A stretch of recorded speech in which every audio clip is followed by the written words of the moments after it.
What could compel someone to review over 600 digital productivity apps? Good question. It's a bit sad, to be honest.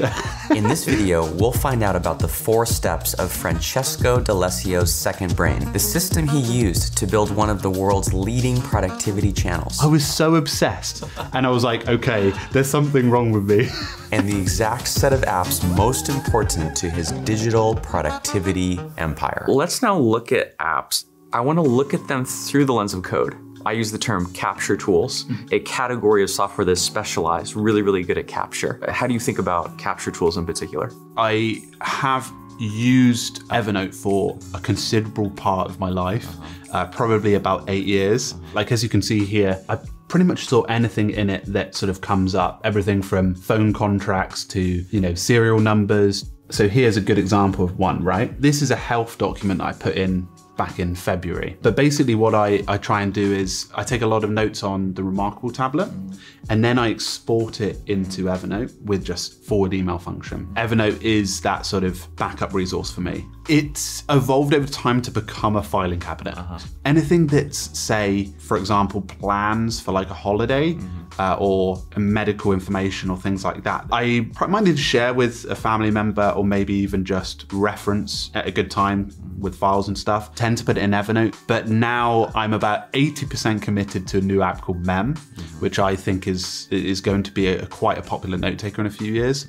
The one thing I quite like about Mem is the ability to capture how fast it is at it and how easy it is. Let's say I'm wanting to save this little quote that you've made. So I can either save it as a brand new mem, or I can add it to an existing mem. Maybe I have a note about meetings or London trip. Here we go, for example, and I can enter it and just add it to the bottom of that note. Interesting. So instead of sending it to a folder or a notebook or something, you're sending it to a specific note, a specific document. Yeah, but you can also search inside of this spotlight function. You can also create mems as well. So you can start writing away. So I find the capture functionality reminds me a lot of when Evernote started in its early days, but in a much more fine-tuned way to the market that it is today. iOS application is like in a test flight version. Access, I only primarily use it on Mac. Once they have all those sort of core elements, I think that's when I can sort of fully commit and fully on board to it. Another way Francesco captures notes is by sending emails to himself. This is like a quick capture inbox for his thoughts before they get added to his second brain. One of the ones that I use quite a lot of as a team is Notion. Me and Steve, who is the editor, we primarily use Notion, where we plan videos and we script them. That brings a lot of knowledge and information in. Say if there was a piece of lovely art, that would probably just be captured on my phone, put in Google Photos. Unless I'm gonna buy it or there's some sort of action associated with it, probably wouldn't log it like that. The camera roll is kind of the ultimate capture device these days, because you always have your phone with you. Your phone has an incredible and increasingly better camera. It can be synced automatically to Google Photos, so the next time you want to find it, you just fire up Google Photos. And you can search with Google Photos, so it's perfect. Evernote versus Google Photos.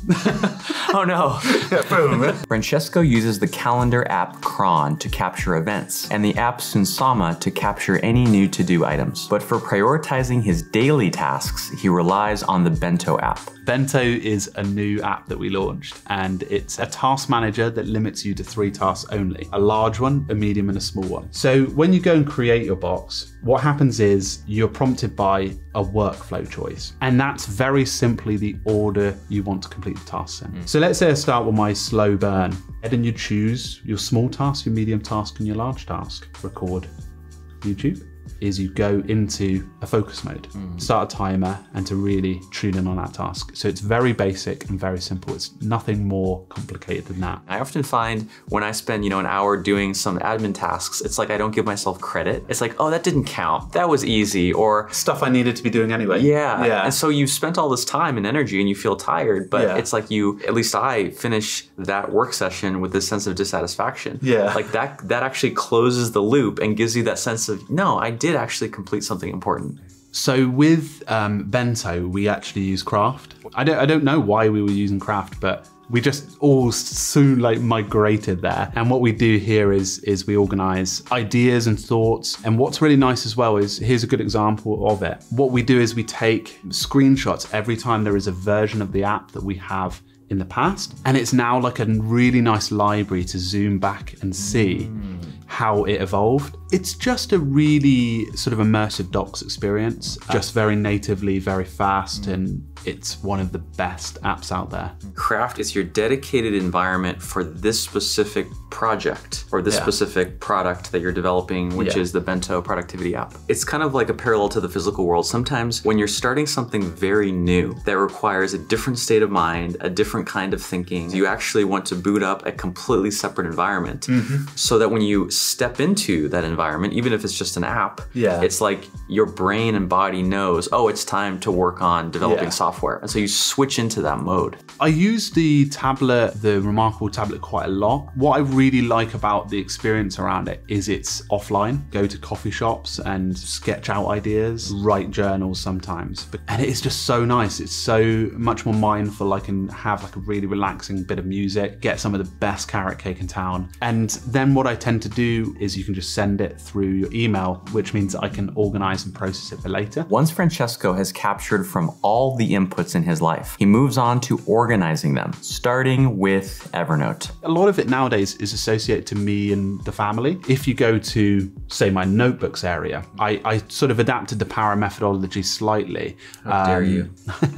I liked the para structure. I think what I struggled with was because I didn't use my Evernote for just projects, really, storing any notes correlated to current projects. So for example, the house is what I primarily use a lot of Evernote for. So organizing documents for the house, health documents, family documents, all goes in that one area, which is like my projects. So essentially my projects, but I call it house. And then 2 is anything related to work, PDF files that are sort of stored on the go. Resources are like, follow again the para sort of structure. It's anything that is I'm going to come back to in the future, and then archive is where everything goes to die, but in a good way that I can resurface. When out of all the applications, when I sit down with Becca, we tend to bring out Evernote because it seemed like a pretty not too complicated application to bring into the picture. She's not into tech so much. She doesn't want to sit there as you build a database, right? When we were sort of exchanging for a house, me and Becca tend to use it to sit down and like work out, right, what is there questions wise to go through. I always use Evernote because I find it like a good medium that I can share publicly. For example, like I've got like a schedule for the wedding for me, my sister's wedding, which was quite nice. And as you can see, I've got shareable notes here. And other stuff, again, like it's really like serial numbers, you know, COVID jab information. Here's one that could be helpful, like something that Becca was like, take a photo of this lovely stool. It's this place where I'm just constantly adding stuff to it. When I need that information, it's there, but when I don't, it hides away nicely. You know, what are these notes that you're showing? They're kind of like this just random but important collection of little micro pieces of information. No single one is going to completely radically transform your life. But the sum total of all of them together, when you have that thought, hey, that random thing that I took a photo of, or the COVID details, vaccine details, or that thing that I kept in the past, where is it? You pretty much, there's like a default place to go to, right? Yeah, I know it's going to be there. A good example of that is when I'm doing an app review. What I might do is bring together some concepts and ideas. Here's an app that I'm yet to review. So essentially what I would do is I'll accumulate all of the structure of the video, but also a lot of information and knowledge that will be helpful to when I come to do the review. And I bring it together in this side here. And then on the left side, I basically brief my editor about that information. So it's a great place to bring stuff together and be able to be on the same page. But we also, you know, collectively use it to, you know, log our holidays of when we're off and things like that, to the articles that are coming out, to small things like, you know, what petrol we used on the trip. I don't know whether you saw that, like the only sort of structures we do have is editing and like a content library.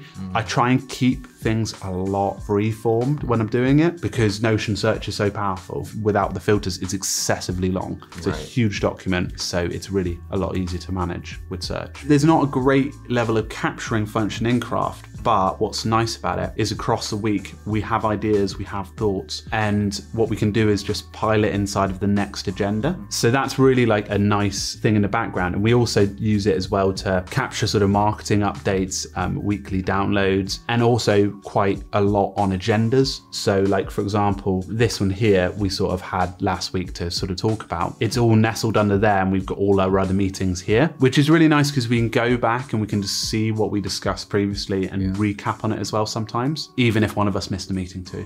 My mem use is quite loose at the moment because I'm still exploring a lot of its sort of functionality. Here, like I was taking quite a fast note. The guy called me up and was like, oh, here's this information about your kitchen. I was like, blah, blah, blah, blah. Type it down and then run to Becca and explain, and then pick up the phone and do that. But just being able to sort of capture it was quite helpful. What I really like about it is from the calendar here, I can create mems or notes on any of my sort of upcoming things. And so I can sort of plan a few notes around a specific calendar event, which is nice. And there's a feature that I quite like called flows in it, where you can create templates. Making a template is fairly easy, but what's nice is the actual ability to sort of implement it. If I just press / command, I can say, load up my personal notes, meeting notes, and start typing away. And that level of friction removal is really nice.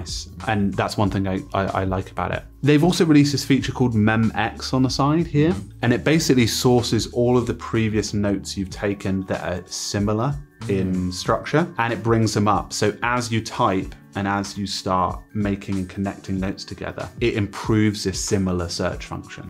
We're getting used to that with, say, Google. You put in, you know, almost any combination. It can be a question, it can just be a few words, and it's almost like Google kind of knows what you're intending. Yeah. It's like, well, you said this, but what you really mean is this. Yeah. It's time to create, time to produce, time to publish. Where do you turn to? I think Twitter, also obviously YouTube, but that's very much in a video format. So a lot of it's done in Notion. I also actually do a lot of sort of planning and structured videos in my head, just because sometimes it's nice to be able to think things through like that, and I don't necessarily need a bit of paper. I would say out of sort of all my applications, my Notes app is the one that I least use, but I also find incredibly valuable. And that's why you have to spend considerably more time researching the note taker. Because although I talk about lots of apps, I like people to stay with them, because that's the true test of productivity is I think staying with something that works over a long period of time. If you want to pick your very own note-taking app and start to use it every day, watch this video next. Once you identify with one of these archetypes, you can start to investigate the apps most associated with each. For the architect, Notion is a popular app.